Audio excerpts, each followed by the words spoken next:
Good morning, everybody. We are talking appraisals today. Appraisals is something that most of the time we don't have to worry about. We have to know what to deal with. It's, the bank's going to send their appraiser out. They're going to take care of it, and it's going to come back, and they're going to say, "Hey, you're good." And that's all we care about. 95% of the time, 99% of the time, that's all we care about. Is hey, we have a good appraisal, and you never see this appraisal report. You never do anything. Everybody should have a copy of the appraisal report. If you haven't had an opportunity or a reason to look at one, you probably never wanted to. And I would recommend, if you never have to, never look at one of these things, right? So the full report is normally 30 to 40 pages. I just printed out the first 10 pages because that's where all the good stuff is. The last 2/3 of it are all pictures. They'll show, here's a picture of the house, here are the neighboring houses. If there are any deficiencies, they'll show pictures of what you need to fix. So like for VA or FHA, if there are lender required repairs, they will note them on the report and they'll show pictures on the report. So you would then know, hey, I got to fix this siding, I got to fix this window, I got to fix this door, and there'll be actual pictures there. If there aren't pictures there, always call the lender or call the appraiser, because when we're representing our sellers, we don't want to be writing blank checks to say, hey, I mean, you had one that said, what's that? Well, the windows. Replace fogged windows. Well, yeah. No, not all of that. Like, tell me specifically what ones. Same thing here with the repairs. Anything that has to be specific. So we're not going to get into the last part, but we do want to delve into the first part. And like for example, if it's a VA, especially if it's VA appraisal, those have to be fixed before closing. Those have to be fixed before the loan will get approved. Correct. Yep. All right. Does that ever happen with FHA or conventional? What FHA maybe. does what happen with FHA or conventional? Where things are specified in the appraisal, like this has to be fixed before the loan. Well, it's all, so if there is an appraisal, and so if you want to, we'll stay on this topic. If you want to switch to reconciliation. Okay, right in that last little bottom section, you'll see on this report here, which is one of my properties, says this appraisal is made either as is or subject to completion of plans and specifications on the basis of the hypothetical condition of the improvements that have been completed, or subject to the following repairs or alterations on the basis for the repair. So in this case, do anything to the house. But if you need repairs, it'll say, it's subject to the following repairs needing to be done. And then, right, if you look, so it's three, so at the very bottom says, there are two lines, it's all caps, right? Assumes all systems function properly, blah, blah, blah. This will state where these caps are, down at the bottom of page 2, it'll say, rotten wood, fix sodding, fix this, fix that, or it'll say, see pictures, page 12, 15, 18, or whatever. It'll specify. If you don't have specification, you don't know what you're fixing, but we got to clarify. But it will say subject to. So yeah, if it does, you got to handle it immediately. A lot of times we're so busy that we're not necessarily Johnny on the spot with repairs. So a couple notes with repairs: never do any repairs until due diligence or other contingencies are over with, right? Because if you do a repair, the house terminates under due diligence, and the seller just paid $1,000 for repairs. It goes back on the market, and then the new buyer doesn't give a crap about the repairs you just did, and you're out $1,000. So always wait until due diligence ends to do any repairs at all. I like to wait until all the contingencies are over, that they can't back out for any reason. Then if they do, we would at least have the earnest money to compensate us for the repairs that were done. Now, in this case, some of these repairs may be extensive or lengthy, and it might take a little bit of time. So you may need to schedule them up front. So as soon as you get these things back, call them immediately and get on the counter, say, hey, if you need a roof repaired, right? Don't wait till the day before closing to say, hey, can I get a roof to repair a roof? So you can schedule the repairs, but I would recommend waiting until, what's that? You can get your quotes. Yeah, you can get your quotes, get it on the calendar, get it all set to go. Because typically you'll have, 10 days or so between all the contingencies that end and the closing date to do all the, spend all the money. But some of these things will need, some wood siding, painting exterior, replacing some roof shingles, things like that for VA FHA, and that's not necessarily a next day project. Sam mentioned conventional. though, unless you have a and tucker. That does not include conventional. Thank you, by the way. Say again? Conventional appraisals do not. Conventional appraisals typically do not. I have seen one conventional appraisal in all my years that actually had repairs needed for a conventional loan. So it is possible. I was floored. I don't even remember. I just remember I was like, it's a conventional loan. I've never had a problem with that. But it can't happen on anything. So let's go ahead and delve into what a appraisal report looks like. I said if you've seen them before, great. If you haven't, and this is the first time, we'll kind of break it down. I'll go quickly because the purpose of this training is what do you do if you have a low appraisal, right? How do you fight an appraisal? So the top part is the subject property, kind of like the top part of our purchase and sale contract. And it has the contract price in the second, so they know what the contract price is, right? They know the answers to the test when they go out and look at this thing. They have all this information. They know the neighborhood, the site, all these things are there. They got to check the box for all these various, if it says public, private well, all these various things on the top part. Then you move down here to improvements. So the bottom third of page 1 talks about the improvements. In this case, this was a townhome. Has heating, has a slab, all the various siding and walls, the interior, exterior. You can see how this is all kind of broken down of what the subject property looks like, all the way down to the bottom of the first page. So this is all, a lot of work goes in an appraisal. So like we love our appraisers, and they do a lot of work, and they're doing all these all the time. So it's not like they're the only ones that are doing the appraiser. I mean, they got 10 of these things to do, 20 of them sometimes. So they knock them out, but it's very time consuming to do an appraisal and to do it well. What we're normally typically concerned about is page 2. So for realtors, page 2 is the comps, right? So first part talks about the property itself. Second part talks about the comps. So in this case, there are 3 comparable sales. They can do more. You need at least 3. Now, in this case, there were actually 9 comparable sales. You need a minimum of 3. Typically, they do 4 to 5. They'll throw a couple extra in because as long as there's a nice bulk of houses, they'll throw a couple extras in just to make sure that they're good. But what we're gonna look at here, top of page 2, the first column is our subject property. So underneath the subject, it shows sales price, price per square foot, down below 1,400 square feet. It's a townhome, quality of construction, age is 12 years old, condition. There are various condition levels, C1, C2, C3.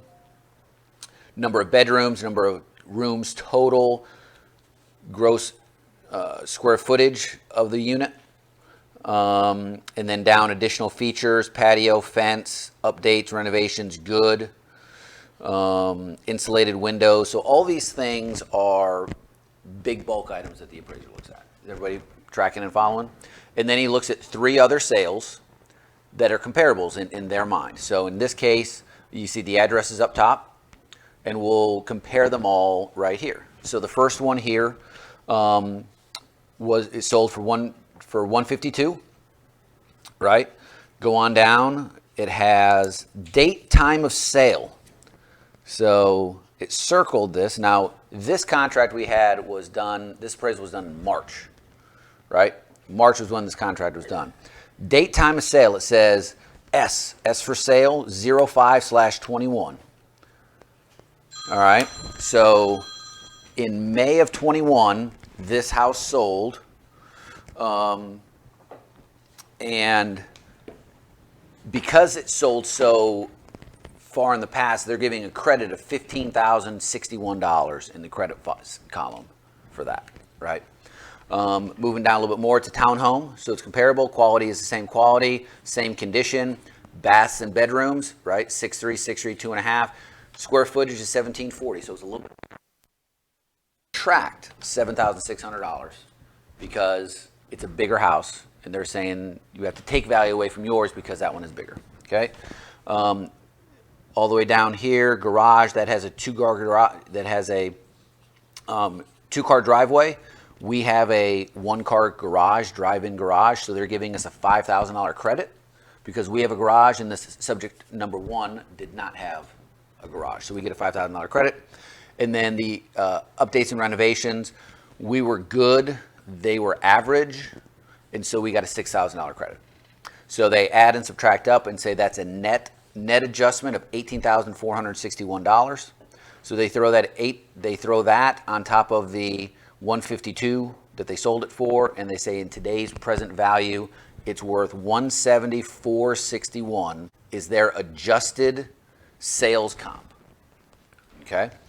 And then we can do the same thing on 2 and 3. So we'll just kind of go through number 2, 155 sales price. That one sold 6/21. So June of 21. So the first one was 10 months old. The second one is 9 months old, right? They're giving us a credit of 13,000, subtracting a little bit for square footage, giving us a credit for the driveway or for the garage, and giving us a credit of 14,000 total after all the pluses and minuses. Same size, everything else, saying it comes in at 169. And then lastly, the last one here sold in 8 of 21, which was 7 months old, doing the same thing. Now this condition says C2, it's a better condition, so they're subtracting 5,000. It's bigger, they're subtracting square footage. This one has a covered patio, subtracting that. And at the end of the day, they're saying it's 183. So those are the first 3 comparables. So the comparables on the first sheet are weighed slightly heavier. Not all comparables are comparable. So comparable number 1, 2, and 3, there is a slight weight difference to them as far as what's most Is that just comparable. a covered patio, Wynn, that you typically see? It's not like screened in or anything. I'm just trying to remember the differences in value. Perceived value. That I'd have to look to Just see says what covered and OP/CV I didn't know patio. if you would know Yeah. what screen. I would assume that it's a maybe screen or something. Open. OP/CV I would think open. patio. I'd say open covered patio. I would say so, just covered, no screen.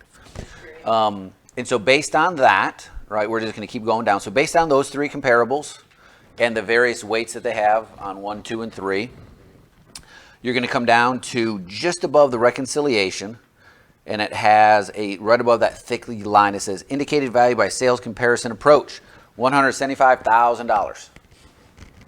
Right? That's bad news because we have a contract for $206,000. That's a $31,000 difference. That's a problem. That's a problem. So what do you do when this happens? Right? First thing is after you get done crying, right? So the order of things all goes back to the contract. What's the contract say? If an appraisal comes in low, the contract will state what has to happen. That agent needs to notify us within a certain amount of time and provide us this information. And then we have a certain amount of time per the contract to renegotiate out what we want to do. Right? So the 4 things that can happen, we can drop our sales price to 175. They can come out of pocket 31 grand and meet us at 206 because that's what the contract price is. We can work something out, negotiate, meet in the middle, 50-50. Or if we can't, in this case, it was just too far. We came down, they came up. We just couldn't make it meet. Contract terminated. So if you get to a point where you need to fight an appraisal, right, there's a process for fighting the appraisal, which is what we're going to go over here in a second. Then the next couple pages, I'll just look real quick. So that was the comparison approach. There are a couple different kinds of, there's a comparison approach appraisal, which is used a majority of the time, looking at past sales, what they've sold for, and what yours is worth based on sales comparative, right? The other is an income approach, right? They look at rents. So sometimes where we do a lot of stuff, you will have rentals, maybe in a bad part of town, that the sales, you renovate a house, the sales aren't there because everything else is $100,000, but yours is worth $200,000 because you just renovated it.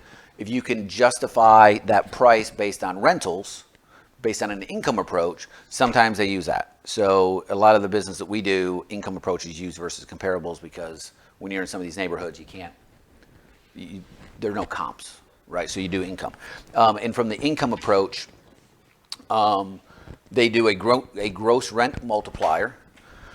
They take average rents that are typical in the area, and then they multiply it by a factor. That factor kind of fluctuates, but typically it's somewhere between 1.3 and 1.5 times the rental amount of typical rents.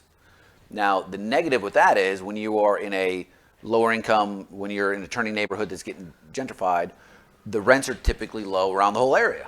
So like, it doesn't help you out when you're trying to rent it out for $1,500 a month, because that's what market rent is, but everything else in the neighborhood is $800 a month because they've had 10-year tenants, and that's what the leases are. So I ran into that with one of my units here that I renovated, where great renovation, I know what market rents are, but we got dinged on the appraisal, because even with the income approach, it still came in low because everybody in the neighborhood rented it under market, right? Like my property has this situation where there's no comps around it. Yep. And it has an amazing amount of rent. Yeah. And has like 5 or 6 years of history. You can't use that. Well, they will take your rents into account. So if you can provide your rents and your documented rents, that weighs heavily, because you can show this is what it's worth. The higher in an appraiser's mind, the higher the rent, the nicer the house, which makes sense, right? So if you can rent something out for $2,000 a month, that's got to be a better house than rent it out for $600 a month, right? Absolutely. So if you have documented rent yourself, that can go a long way. But if you're flipping a house or buying it to rent it out and you don't have documented rents, you need to go outside. You're still going to need to go outside to get enough sample size to justify all these things. But that's definitely one way that you can do it, the income approach. And then the last one is the cost approach. How much would it cost to build this whole thing up? Brand new construction, right? Based on all the various factors. Now, unfortunately, there's a lag with what appraisers have on their sheet. Like the cost of lumber is tremendous, right? That's not necessarily reflected. So it's not up to date when they look at their data sheet. $90 a square foot to build a brand new home. Yeah, and that's just not the case. Yeah, I mean years ago. So the cost approach I've never seen used. Income approach I've seen used a couple times with some of the business that we do, but more times than not it's the comparable approach. They look at sales, and that's what it is, right? So to page 7 and 8. So the next couple of pages are just his signature. So so it's a 6-page. Page 1 through 6 is quote unquote, the business part of the appraisal. Page 1 through 6. You got your three comps, everything else, boom, boom, boom, and it says with 175. After page 6, they start adding on other comparables, the pictures, all that stuff. So here he actually added on 3 more comparables. Comparables 4, 5, 6, 7, 8, and 9 on the next 2 pages. And you can see once again, there's always the same subject property, so you know what you're up against, and then comparables, right? So here's one, $213,000. Great, that's better, right? Let's see. It's better shape, so we're subtracting 5,000. We're on page 7 right now. Subtracting 5,000, it's bigger, subtracting $6,300. At the end of the day, it says, hey, it's worth $201,700. That one closed October, so that was only a 5-month-old, right? I guess I was under the impression that these had to be within 6 months. Very good. Exactly. 6 months is the standard.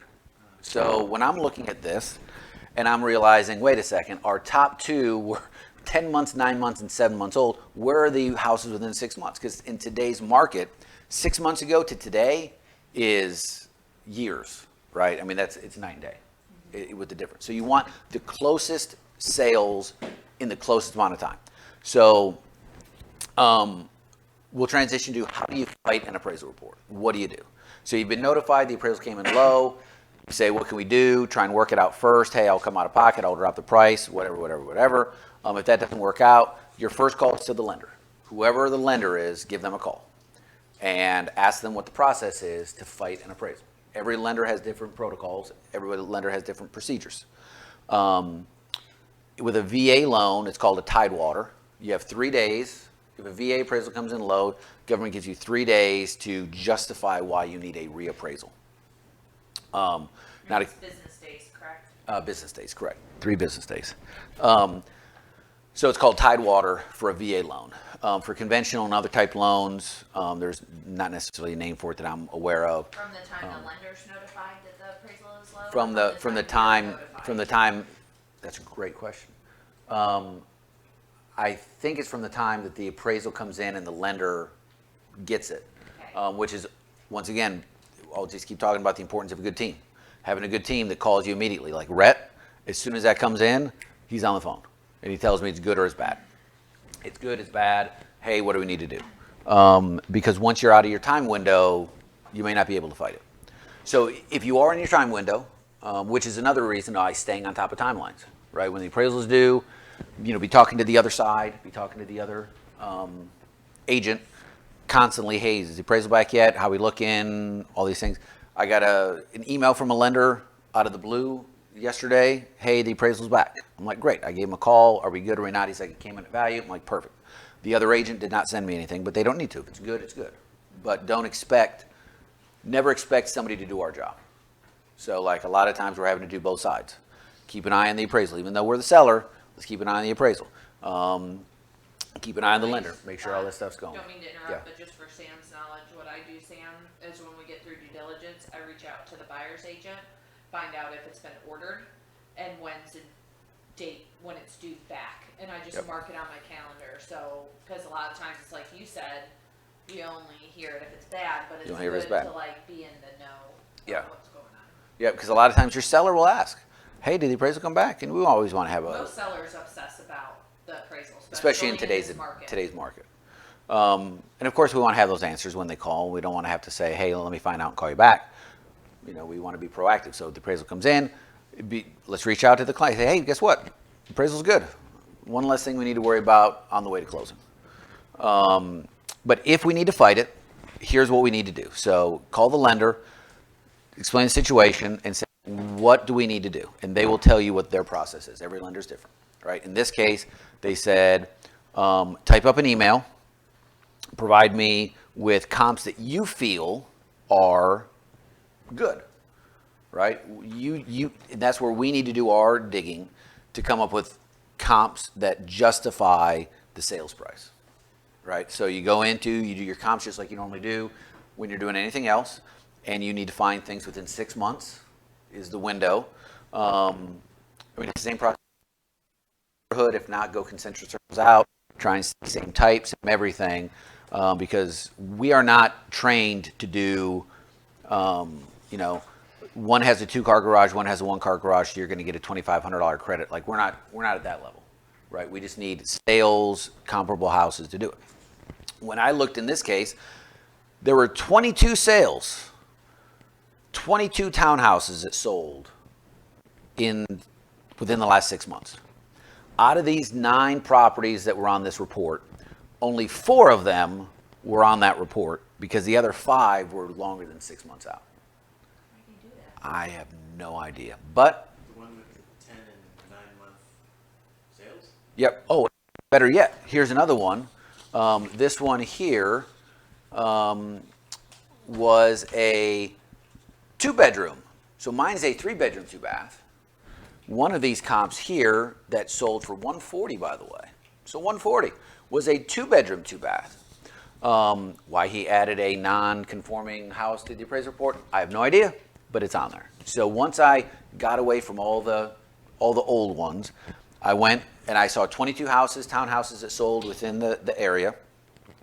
I took away all the 2-bedrooms, I took away all the 4-bedrooms, and I was left with 11. So I was left with 11 houses left that I could use to justify. Now here we are on the selling side, so we are trying to get the most amount of money for our seller. So we want to pick out the best properties we can to justify why it would be. And so I followed the instructions. I typed up an email, here are the comps. I gave him the listings, I gave him the comps, I gave him the stats.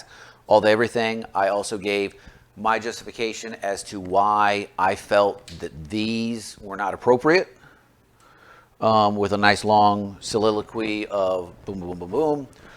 Got it all sent up, sent it over there. She sent it up to they say, okay, well, there's a two-step process. One, they send it up to the board, to the appraisal board, and then it goes back to the appraiser. So a couple days later, get an email back saying, yep, I reviewed everything, but I stand with my 175 value because basically you're telling me how to do my job, which very, very few times do you get to fight an appraisal and win. Very, very few times, because you're telling somebody that they don't know how to do what they're doing. But it's our job to do everything we can for our client, our job to go down swinging, and if we get a low appraisal, we need to quickly follow that process and do everything we can to get to come to a resolution. Now, would they go from 175 up to 206? Probably not. But could we maybe get something? Right? Something's better than nothing. Right? Even if you can get something, maybe we can meet in the middle. This deal ended up falling apart over about $10,000. Okay, we came down 10, they came up 10. There was about a $10,000 gap that had this appraisal maybe not gone all the way up, but say it goes from 175 to 185. That's maybe the difference is all you need in This was what kind of loan? keeping this was an FHA, to keep this deal going. So you don't necessarily need perfect, but better. And our job is to our clients and our clients' best interest. So yeah, it's a lot of extra work, but that's what we do. I mean, that's our job. But if you do get a low appraisal, call immediately to the lender, see what the process is to fight it, follow to the T what they want. Some people want it emailed, some people want a form. Sometimes there's forms. You fill out this form. Sometimes you go online. Sometimes there's like a portal. You go online and upload all your stuff. It all depends. But get it quickly. Do everything you can. Justify with not just a listing. Don't just send listings and nothing. I mean, write out a big paragraph. Here's why. Here's why I don't think this and this and this was fair. This is why this and this and this is better. You know, and do the best we can to try and fight it. Third party who can, like, it sounded like you had 6 month comparables to better comparables, and this guy was choosing incomparable properties that were. In my opinion, it was. They were old properties. One of them was not a comparative. Now, I understand, like, if there were only 3 sales around, that's one thing. But there were plenty of sales that he could have chosen. But there's not a third party who can because the guy can just blow it off. Like, No, I mean, there is an adjudication process, I'm sure, to do that. But is that going to be within the timeline of this deal? No. So, like, we could, I'm sure, send a strongly worded letter to the board and say, hey, and in 6 to 9 months when they get around to it, they may pull this up and say, hey, you did it. But I mean, it doesn't help us out now. And so I don't want to say we can't do that, but like it doesn't, it'll serve a purpose in the long run. It just doesn't serve a purpose now to try and help our client. But to your point though, you don't want the same appraiser doing the same thing again and again and again. If you have a bad appraiser, bad realtor, bad lender, if you have somebody that's not doing what they should be doing. Yeah, this would make me mad because you have 111 Birch Circle. Oh yeah. At 217. Oh yeah. Yeah. So you want the purpose of a profession versus a job is self-policing, right? Military, medical. We are in a profession, right? A lot of people don't think of us as in a profession, but we self-police our own kind. And if there are bad apples, we need to make sure that we're, helping everybody rise up with the sea level, whether it be other training. I mean, nobody's trying to get anybody fired, but we want to make sure this doesn't happen again. And the justification. But yeah, and then my next question was this. Of all of these, you chose 9. Why didn't you choose this one here on page 1? Why is this one on page 7? So 111 Birch sold for 217. The comparable value is 220.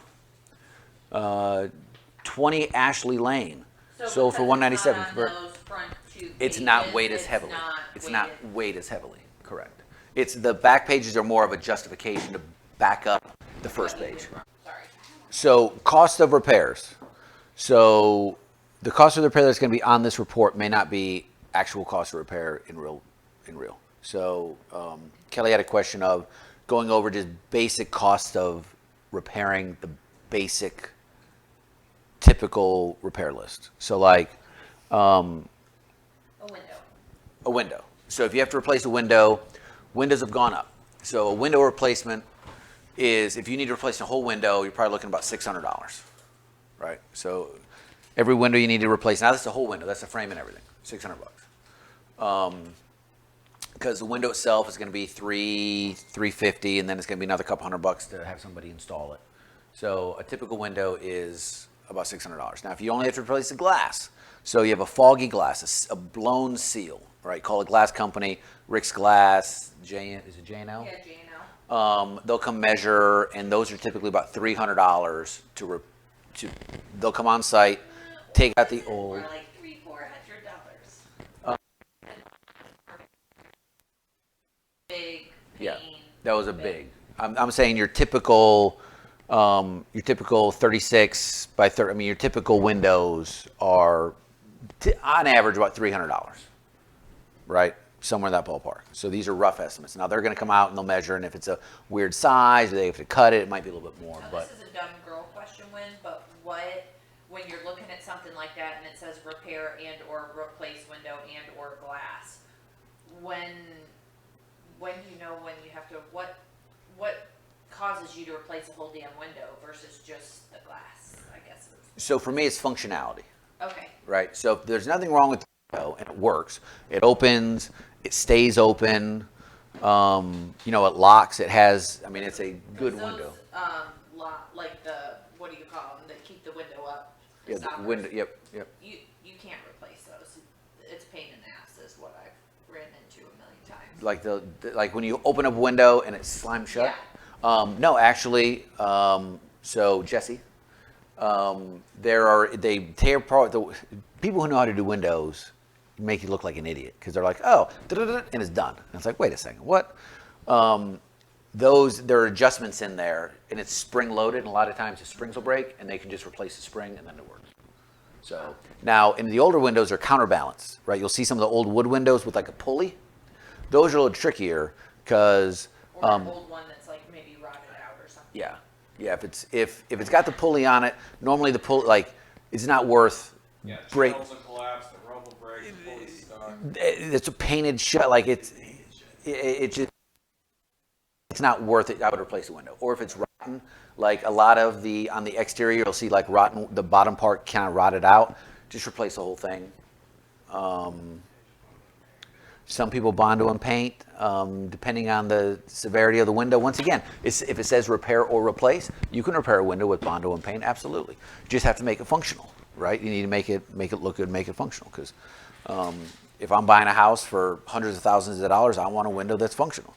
And I'd be upset with the seller and with the seller's agent if, they just put lipstick on a pig.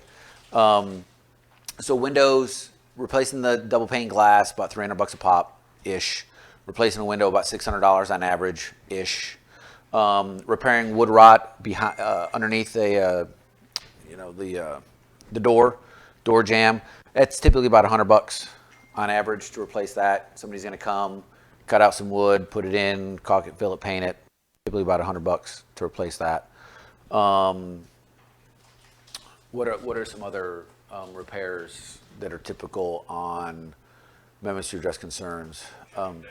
Chipping paint. So chipping paint is typically, well, when it's paint repair, depending on the patch, you can normally get away with a couple $100 for chipping paint. If you need to paint like soffits, if you're going around and the soffit and fascia are to repaint that, paint it to match is typically $300-$400 to repaint that. Some wood repair.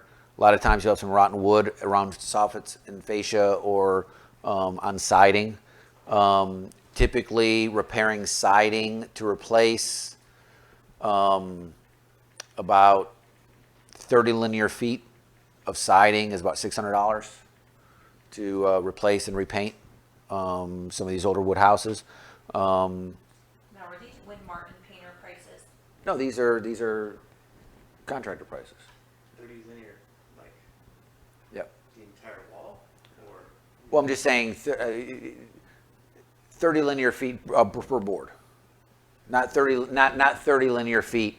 I'm saying if you get the board and you need to patch in stuff, about 30 linear feet of patching.